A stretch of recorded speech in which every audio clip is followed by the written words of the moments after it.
డీటెయిల్డ్గా రాయించి ఆ రోజు ట్రిప్ కాళేశ్వరం ప్రాజెక్టుకు అప్పుడు కేబినెట్ అనుమతి లేదని సీఎం రేవంత్ చేసిన వ్యాఖ్యల మీద బీజేపీ ఎంపీ ఈటెల రాజేందర్ స్పందించారు. కేబినెట్ ఆమోదం లేకుండా ఇంత పెద్ద ప్రాజెక్టు నిర్మాణం జరుగుతుందా అని ప్రశ్నించారు. దీని మీద ఆధారాలు డాక్యుమెంట్లు ఇస్తానని ఇప్పటికే చెప్పానన్నారు. కేబినెట్ ఆమోదం లేనిదే వాదనను నిరూపిస్తే రాజకీయాల నుంచి తప్పుకుంటానని వ్యాఖ్యానించారు.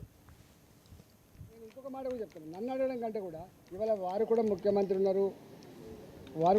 ఉన్నారు, మంత్రులు ఉన్నారు. క్యాబినెట్ మీటింగ్లు అవుతున్నాయి.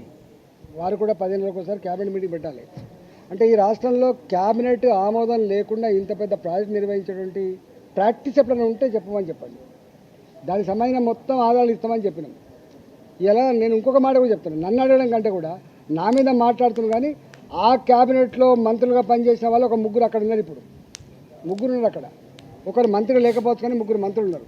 నేనేమంటున్నా అంటే, నేను సూత్రప్రాయంగా బ్లంట్గా చెప్తా ఉన్నా, కేసీఆర్ ఇట్లాంటి ఇష్యూస్ అన్నీ కూడా క్యాబినెట్లో పెట్టకుండా ఆనాడు కాలేదని చెప్పి 100 సార్లు చెప్పి, నేను ఆనాడు మంత్రిగా ఉన్నా కూడా చెప్తున్నా. ఇప్పుడు బీజేపీ ఎంపీగా చెప్పట్లేదు, నేను ఆనాడు ఆర్థిక మంత్రిగా చెప్తా ఉన్నా. ఇంకా అన్ని డిపార్ట్మెంట్లకు కూడా ఆయన ఇచ్చిన ఇన్స్ట్రక్షన్స్ ఏంటంటే, మీరెవ్వరు కూడా ఏదైనా నిర్ణయాలు తీసుకున్నప్పుడు మీ శాఖలలో మీరే నిర్ణయం తీసుకోకండి, కష్టమవుతుంది.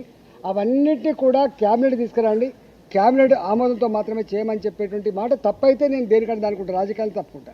ఇవన్నీ ఇట్లా మాటలు వట్టిగానే బట్టగాల్చి మీదేసు మాట్లాడడం సబగాదు. ఒక్కొక్కసారి ఎగ్జిక్యూటివ్ ఆర్డర్ ద్వారా కూడా వస్తుండొచ్చు.